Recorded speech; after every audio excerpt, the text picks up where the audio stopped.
Bismillahirrahmanirrahim.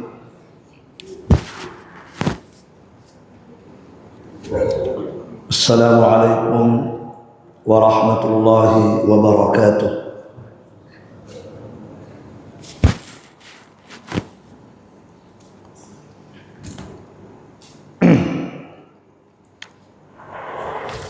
Alhamdulillah hamdan katsiran thayyiban mubarakan fih kama yuhibbu rabbuna wa yardah. Asyhadu an la ilaha illallah wahdahu la syarika lah wa asyhadu anna Muhammadan abduhu wa rasuluh sallallahu alaihi wa ala alihi wa ashabihi wa sallama tasliman katsira, amma ba'd. Kaum muslimin wal muslimat, jamaah salat maghrib rahimani wa rahimakumullah. Alhamdulillah, di malam hari ini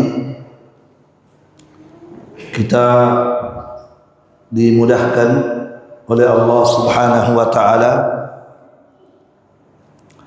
melanjutkan kajian kita membahas Kitabul Jami' min Bulughil Maram karya Al-Hafidh Ibnu Hajar Al-Asqalani rahimahullahu taala. Pada pertemuan sebelumnya, alhamdulillah, kita sudah membahas hadis yang kelima pada bab yang pertama, babul adab. Selanjutnya kita masuk pada hadis yang keenam. Kata penulis rahimahullahu taala, wa 'an Ibni Abbasin radhiyallahu taala anhuma, dari Ibnu Abbas, semoga Allah Subhanahu wa taala meridhoi keduanya. Disebutkan di sini meridhoi keduanya karena dua-duanya adalah sahabat. Jadi kalau radhiyallahu anhuma, semoga Allah meridhoi keduanya, berarti dianya adalah sahabat dan bapaknya juga adalah sahabat. Maka Ibnu Abbas ini adalah sahabat Nabi sallallahu alaihi wasallam, dan ayahnya Abbas juga adalah sahabatnya Nabi sallallahu alaihi wasallam. Iya. Dan antara Nabi dengan Ibnu Abbas namanya Abdullah, ya. Ibnu Abbas namanya Abdullah, ibnu anaknya Abbas.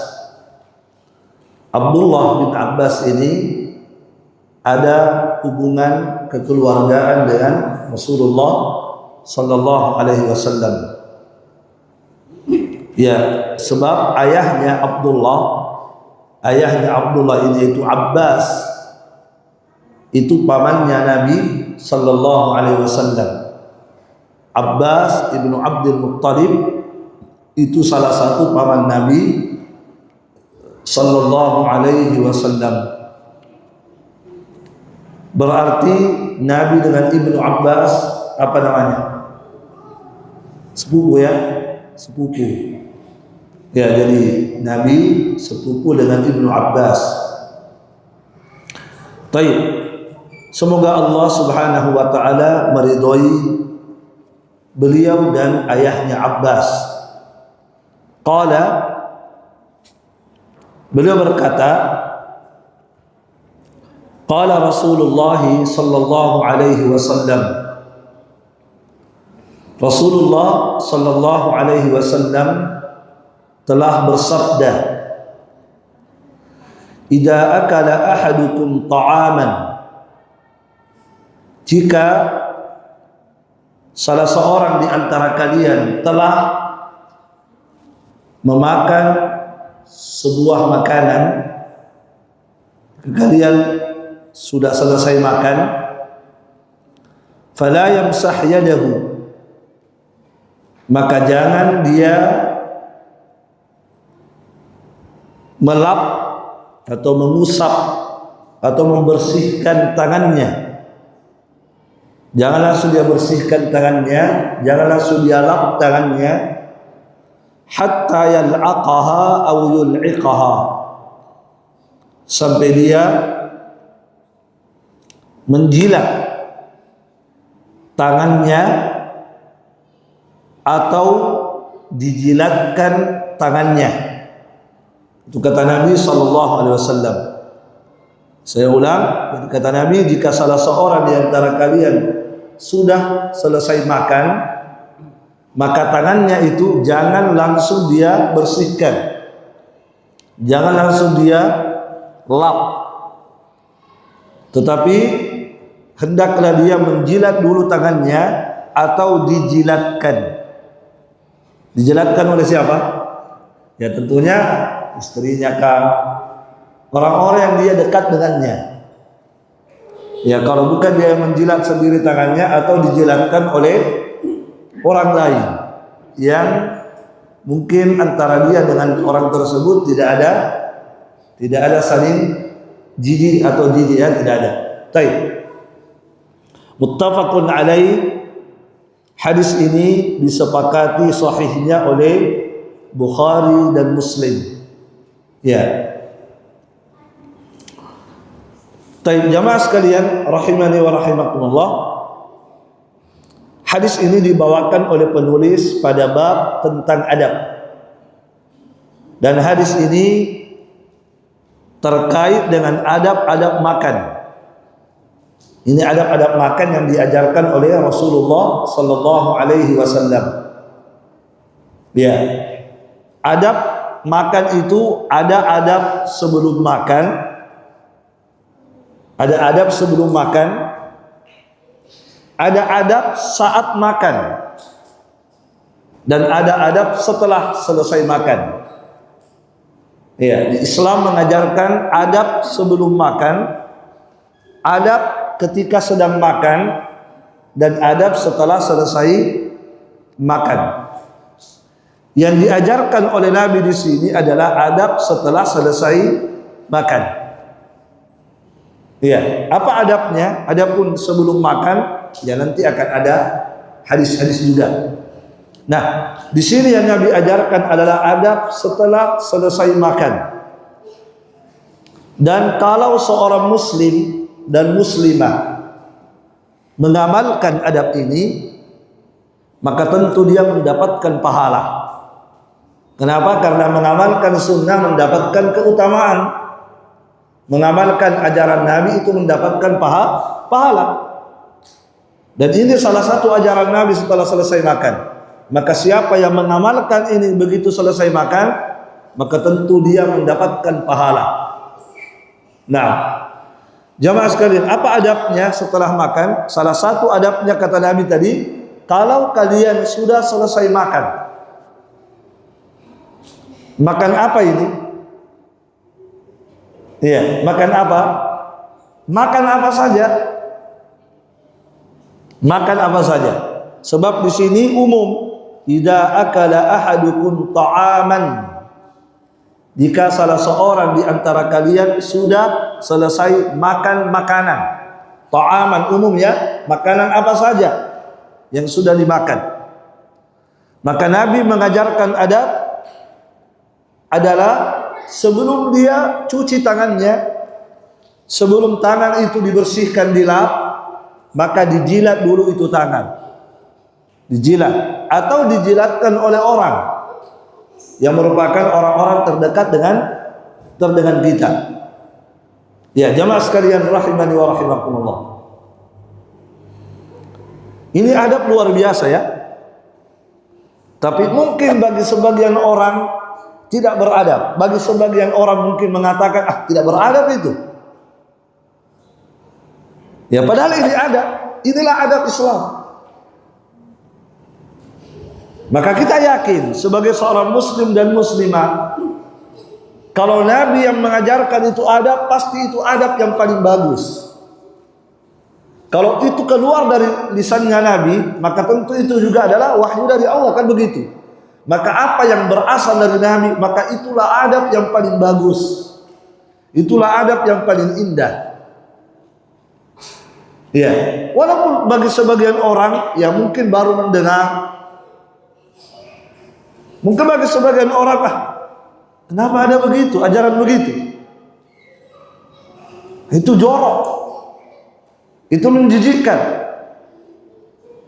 itu tidak sopan. Jamaah sekalian, para ulama berkata, Al-Imam Al-Qurtubi rahimahullah ta'ala berkata, seorang ulama besar dari madhab Maliki. Beliau berkata, wa qad karihahu ba'dul 'ammati wastaqdarahu. Sungguh, kata beliau, sebagian orang awam tidak suka adab ini. Sebagian orang awam, kata beliau, ya di masa beliau tentunya, beliau cerita di masa beliau, sebagian orang awam, kata beliau, orang awam yang dimaksud bukan ulama, bukan penuntut ilmu.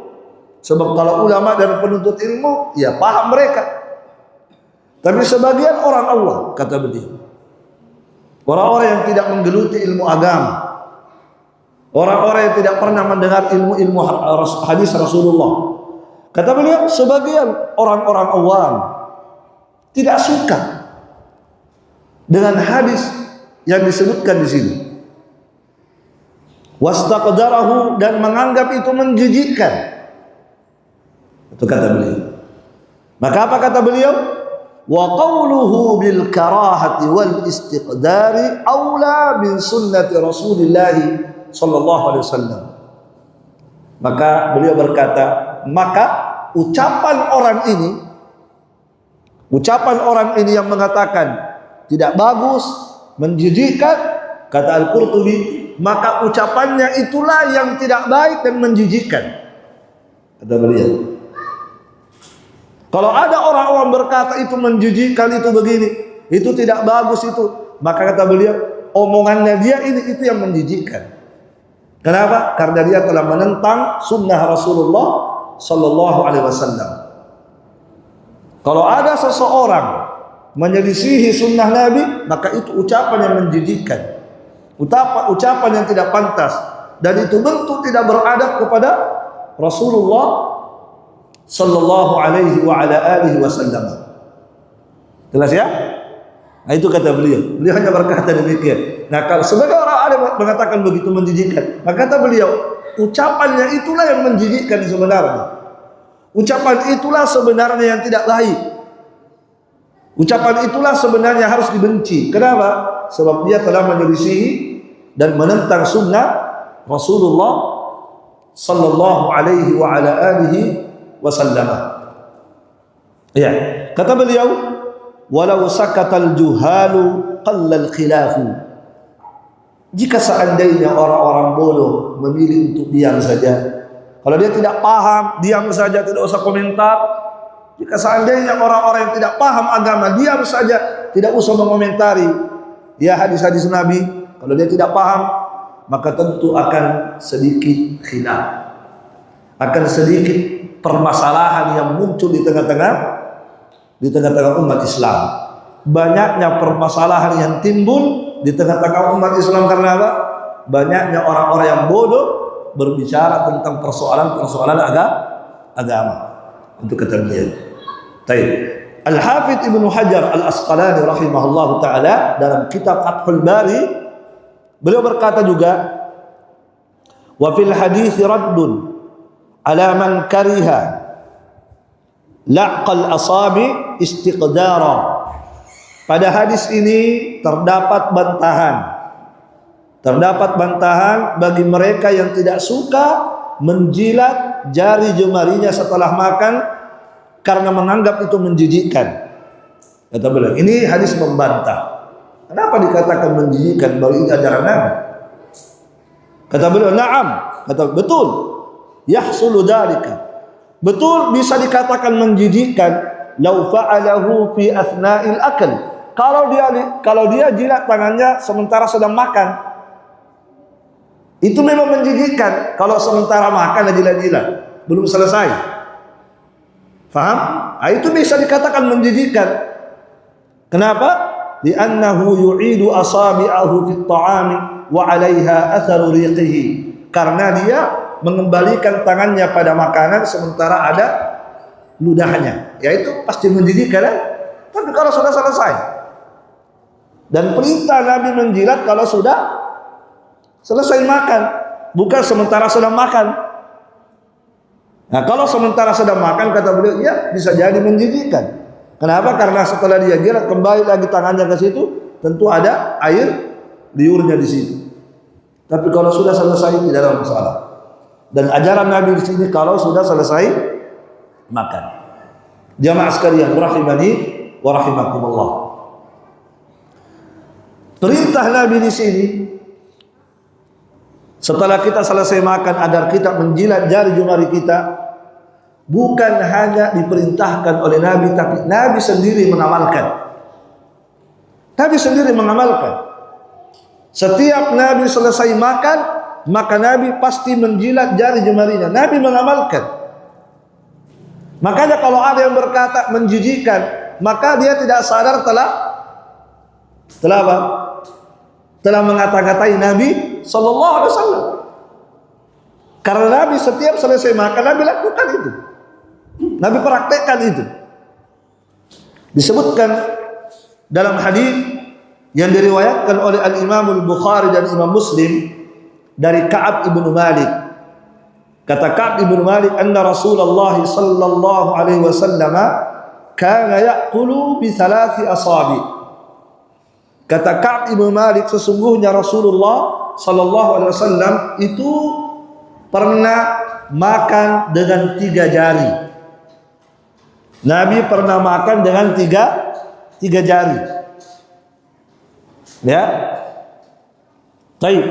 Dan itu sering Nabi makan pakai 3 jari ya. Fa idza faragha la'iqaha. Kata Ka'ab ibn Malik, maka jika Nabi sudah selesai makan, maka Nabi menjilati jari jemarinya.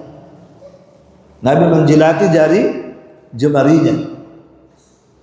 Jelas ya? Jadi Nabi lakukan. Nabi praktekkan juga kepada umatnya, kepada para sahabat, disaksikan oleh para sahabat, diceritakan oleh para sahabat bahwa Nabi itu punya kebiasaan makan pakai 3 jari. Ini kalau makanannya bisa pakai 3 jari, ya kalau gitu. Ya, tapi kalau makanannya misalnya cotong, ya, atau nasi misalnya, ya, tapi kalau misalnya seperti kue atau kurma, ya bisa 3 jari, itu bagus. Ya. Nah, Nabi setelah selesai makan, Nabi apa? Nabi jilat jari jemarinya. Bahkan dalam riwayat sampai dijelaskan secara detail jari mana dulu Nabi jilat. Sampai begitu para sahabat cerita, Nabi memulai menjilat jari ininya, baru jari ininya, jari ininya. Semua jari jemarinya dijilat, tidak ada yang disisa. Ada riwayat menyebutkan bahwa Nabi memulai dari ibu jarinya, baru telunjuknya, baru tengahnya, baru setelahnya, dijilat. Jadi jangan sampai ada pikiran kita, apa yang Nabi ajarkan itu yang terbaik. Kita harus yakin itu semua yang bersumber dari Nabi itulah yang paling baik. Kalau kita tidak suka, berarti hawa nafsu kita sudah bermain di situ. Kalau ada orang tidak suka dengan ajaran Nabi, berarti hawa nafsunya itu, ya kan? Berarti hawa nafsu dia ikuti. Kata Allah dalam Al-Quran, fa in lam yastajibu laka fa'lam annama yattabi'una ahwa'ahum. Jika mereka tidak mengikuti engkau wahai Muhammad, maka ketahuilah sesungguhnya yang mereka ikuti adalah hawa nafsunya. Kalau ada orang keluar dari ajaran Nabi, memilih cara lain, berarti dia ikuti apa? Hawa nafsu. Wa man adallu mimman ittaba'a hawa. Dan siapakah yang lebih sesat daripada orang yang mengikuti hawa nafsu? Ya, jamaah sekalian, barakallahu fikum. Baik. Apa hikmahnya? Apa hikmah kita disyariatkan untuk menjilat jari jemari? Ya. Sebelum kita sebutkan, sebagian ulama mengatakan wajib. Ada yang mengatakan wajib itu dijilat, kalau tidak berdosa. Bayangkan. Ada ulama yang mengatakan wajib itu dijilat setelah selesai makan, kalau tidak berdosa Anda. Itu sebagian pendapat ulama. Tapi yang benarnya hukumnya hanya sunnah. Artinya kalau kita lakukan itu berpahala dan kita mendapatkan kebaikan. Ya, Masya Allah. Baik jamaah sekalian, hikmah disyariatkannya menjilat jari jemari setelah selesai makan disebutkan oleh Dr. Sa'ad Ibnu Turki Al-Khathlan. Beliau mengatakan al-hikmatu minal amri bilaqil asabi. Hikmah diperintahkannya menjilat jari jemari yang pertama adalah al-barakah, untuk mendapatkan keberkahan. Itu satu. Untuk mencari berkahnya itu makanan. Karena setiap makanan yang kita makan itu ada berkah yang Allah berikan pada makanan itu. Dan kita tidak tahu yang mana di situ berkah. Kita tidak tahu yang mana berkah di situ. Boleh jadi yang berkah itu adalah yang kita buang. Boleh jadi yang berkah itu adalah yang jatuh, yang kemudian kita tidak pungut. Ya, yang jelas pada setiap makanan yang kita makan ada berkah yang Allah letakkan pada makanan itu. Kita lihat hadisnya ya. Rasulullah sallallahu alaihi wasallam bersabda, hadis riwayat Muslim, "Inna syaitana yahduru ahadukum, inna syaitana yahduru ahadakum inda kulli syai'in min sya'nihi." Sesungguhnya syaitan itu senantiasa hadir.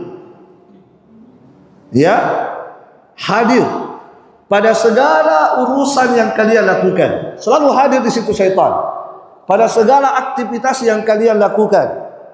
Hatta yahdurahu inda ta'amihi, hingga syaitan pun hadir ketika dia makan.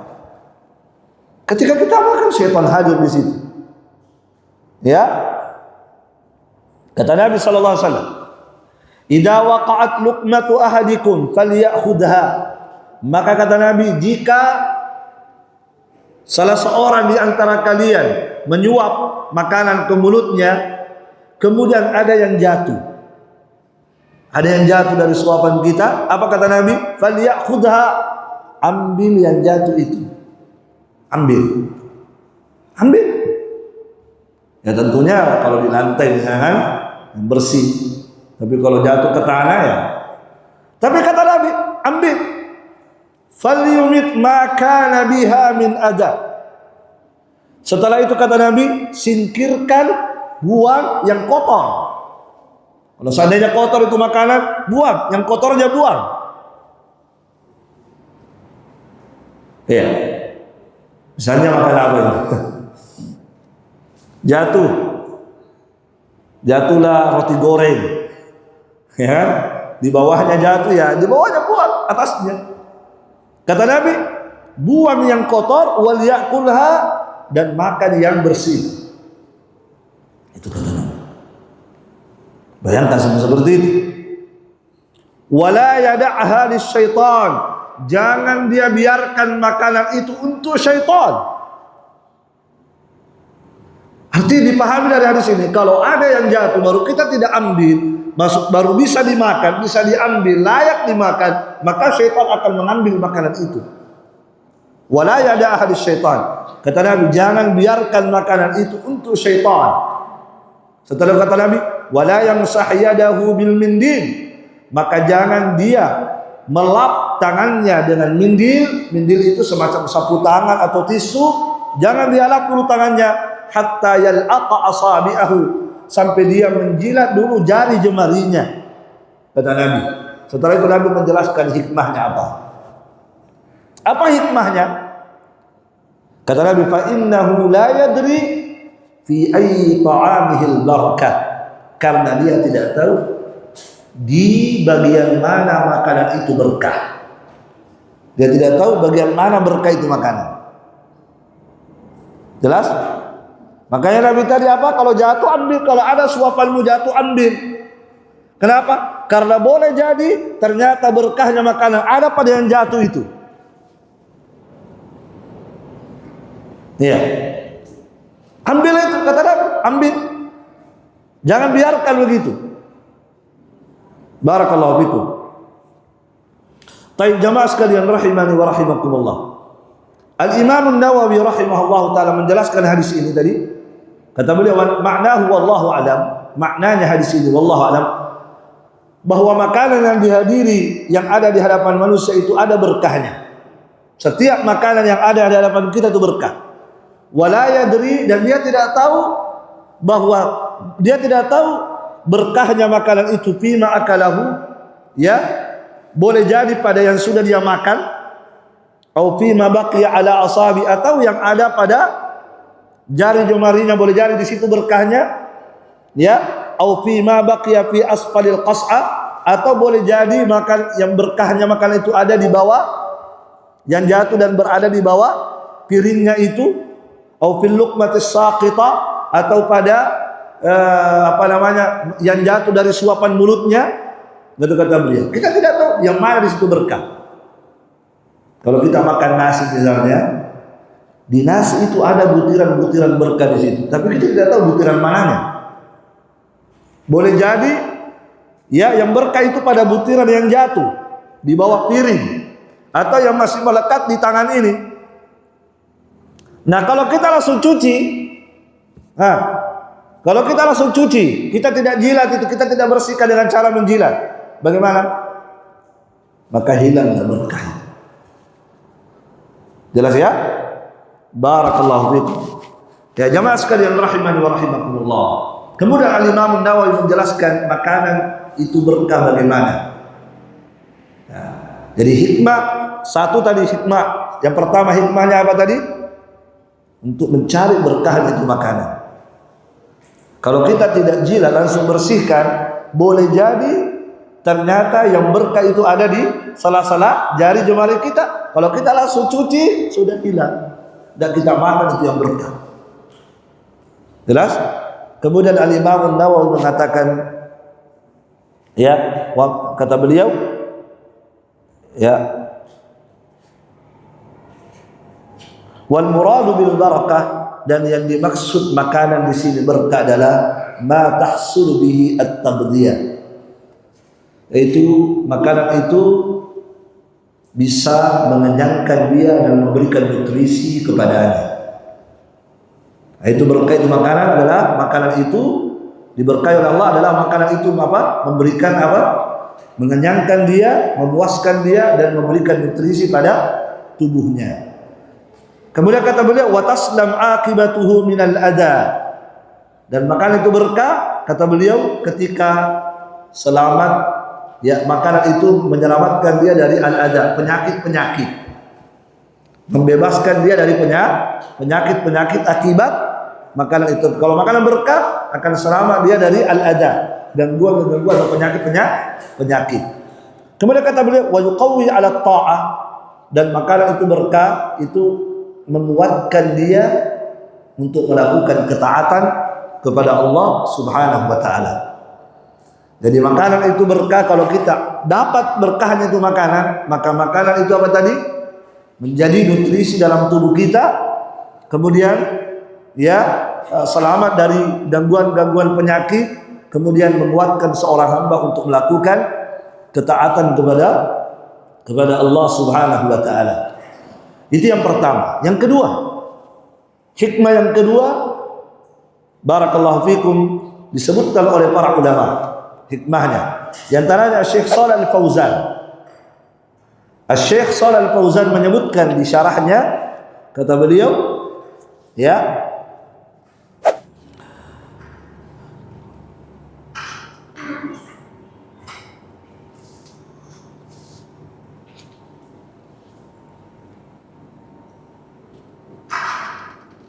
Kata beliau, "Hada kulluhu min ihtiramin ni'am wa min syukrin ni'am." Kata beliau, ini disyariatkan seperti ini, seluruhnya ini dalam rangka untuk menghormati, menghargai nikmat Allah. Kata beliau. Dan termasuk bagian syukur kita terhadap nikmat yang Allah berikan kepada kita.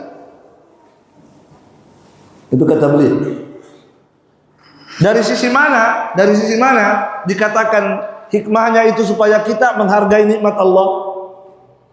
Supaya kita bersyukur terhadap nikmat Allah Subhanahu wa taala. Dari sisi mana? Kata beliau, sebab kalau dia langsung cuci, sementara masih berlepotan kan, masih banyak di sini, langsung dia cuci, kata beliau, maka ketika dia cuci, maka sisa-sisa makanan itu akan mengalir kemana? Mengalir ke al-balu'at, mengalir ke got, atau al-qadurat, mengalir ke tempat-tempat pembuangan yang kotor. Sementara itu nikmat Allah Subhanahu wa taala. Tidak pantas seorang hamba ya nikmat yang luar biasa itu kemudian dibuang-buang ke tempat-tempat kotor itu tadi. Enggak pantas. Itu nikmat Allah Subhanahu wa taala. Walaupun kecil. Kalau Al-Hafidz Ibnu Hajar Al-Asqalani mengatakan wa fihi al-muhafazatu ala adami ihmali syai'in min fadlillah. Pada hadis ini terdapat pengajaran dari Nabi agar kita selalu menjaga nikmat Allah, jangan sampai kita remehkan nikmat Allah Subhanahu wa taala. Jangan kita rendahkan nikmat Allah Subhanahu wa taala. Jangan. Jelas ya? Jadi itu bentuk menghargai nikmat Allah. Ya, kata beliau tadi kalau langsung dicuci akan kemana? Akan mengalir ke tempat-tempat kotor. Sementara itu makanan bukan makanan basi. Iya kan? Bukan makanan basi. Iya. Sebagian ulama sampai berkata makanan basi saja jangan walaupun makanan sudah rusak. Sebagian ulama ada berkata tetap dihargai itu nikmat Allah Subhanahu. Apalagi makanan bagus. Subhanallah. Syekh Shalal Al-Fauzan berkata, kalau hanya sedikit ini tidak boleh kita telantarkan, tidak boleh kita hinakan nikmat Allah, tidak boleh kita sia-siakan nikmat Allah, apalagi makanan dalam jumlah yang banyak masih layak dimakan, dibuat tempat sampah. Ini hati-hati. Jangan sampai kita tidak mensyukuri nikmat Allah Subhanahu wa taala. Kadang-kadang ada makanan yang masih layak, dibuangnya di tempat sampah, dibuangnya di got, dibuangnya tempat-tempat kotor. Padahal masih bisa dimakan. Masih bisa dimakan. Nah, ini salah satu hikmah tadi ya. Dan itu banyak ulama menyebutkan seperti itu ya. Bahwa di antara hikmahnya kenapa dijilat, dibersihkan itu tangan supaya sisa-sisa makanan itu ketika dicuci itu tidak lari ke tempat-tempat kotor, tidak lari ke got atau tempat-tempat pembuangan. Dan itu nikmat Allah yang harus kita jaga. Jemaah sekalian, rahimani wa rahimakumullah. Ya. Al-Hasan Al-Basri rahimahullah taala, beliau menceritakan suatu kejadian di masa itu. Al-Hasan Al-Basri rahimahullah, beliau mengatakan kana ahlul qaryah, dulu ada penduduk kampung. Dulu ada penduduk kampung. Kata beliau, awsa'allahu alaihim, Allah memberikan keluasan rezeki kepada mereka. Diberikan keluasan rezeki oleh Allah. Hingga mereka pun akhirnya beristinja menggunakan roti. Biasa orang begitu ya, kalau banyak ya kadang-kadang tidak pikir-pikir. Saking melimpahnya rezeki mereka yang Allah berikan sampai mereka lupa diri. Kata beliau, yastanjuna bil khubzi. Mereka pun sampai-sampai mereka beristinja menggunakan roti, bukan roti basah, roti kering. Orang-orang Arab itu kalau bikin roti kalau sudah kering kayak batu itu, sehingga kadang-kadang bisa dipakai istinja. Coba lihat, roti mereka pakai istinja, walaupun roti tidak layak makan sudah. Roti yang sudah keras, kering, memang tidak cocok dimakan, tidak layak dimakan. Tapi lihat apa mereka lakukan pada nikmat Allah, mereka gunakan untuk istinja. Al-Hasan al-Basri mengatakan, "Faba'atha Allahu 'alaihimul ju' hatta innahum kanu ya'kuluna ma yaquluna bihi." Maka apa akibatnya? Allah Subhanahu wa taala menghukum mereka. Allah kirimkan kepada mereka, datangkan kepada mereka kelaparan luar biasa. Sampai mereka tidak bisa makan, lapar.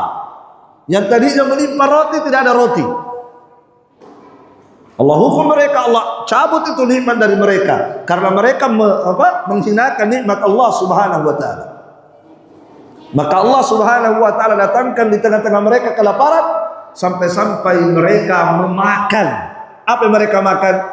Ma yaquluna bihi. Yang mereka makan adalah apa yang keluar ketika mereka jongkok. Itu yang mereka makan. Alhamdulillah. Kemudian beliau membawakan ayat, beliau membawakan ayat, wa daraballahu masalan qaryatan aminatan mutma'innah ya'tiha rizquha ragada min kulli makan fakafarat bi'anillah. Allah memberikan perumpamaan kepada kalian tentang sebuah qarya, sebuah kampung. Allah sebutkan tidak ada kampung begitu pernah. Penduduknya kampung ini dulu mereka mutmainnah, hidup dalam ketenangan, hidup dalam kemewahan. Ya'tiha rizquha ragada, datang rezeki kepada mereka melimpah dari segala arah. Fakafarat bi'anillah, namun ternyata mereka meremehkan nikmat-nikmat Allah. Fa'adaqaha Allah libasal ju', maka Allah memakaikan kepada mereka pakaian kelaparan. Ya, ini yang kadang-kadang kita tidak sadari. Kadang kalau kita hidup berlebihan kadang, masya Allah ya, sudah dingin itu nasi, jangan dimakan. Terus diapain itu nasi? Buang nih. Diambil lagi nasi yang baru dari rice cooker. Padahal itu makan layak nasi masih bisa dimakan. Hati-hati. Khawatir jangan sampai Anda nanti betul-betul tidak bisa makan. Ya, barakallahu fikum. Jadi jamaah sekalian, itu hikmah yang kedua. Hikmah yang ketiga yang disebutkan oleh para ulama tadi, Syekh Dr. Turki Al-Khazlan mengatakan hikmah yang ketiga adalah kata beliau at-tawadu, bentuk tawadu. Bentuk sudah? Udah, afwan. Mungkin sampai di sini dulu, insyaallah taala. Nanti kita lanjutkan pada pertemuan berikutnya. Barakallahu fikum. Subhanakallahumma wa bihamdik, asyhadu an la ilaha illa anta, astaghfiruka wa atubu ilaik. Assalamualaikum warahmatullahi wabarakatuh.